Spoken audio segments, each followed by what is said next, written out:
One of the dishes that best tell my story would be gumbo. It is my absolute favorite thing to eat in the whole wide world. And it is one of those recipes that was passed down from my grandmother to my mother to me. And now I make it in our restaurant at Root Southern Table, and it is one of the best sellers that we do.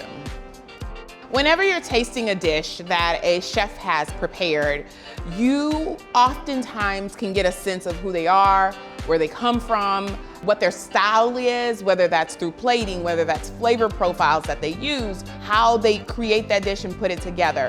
One of the things you can always expect from me is I'm gonna bring the flavor, okay? It is going to be bold, it is going to be delicious. It will always have some acidic, some sweet, some spice. I do like heat.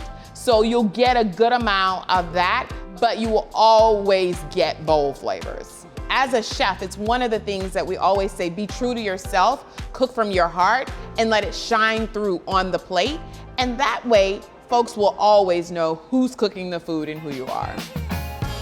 Watch the series now on KERA Passport. Support for the Great American Recipe comes from Visit Plano.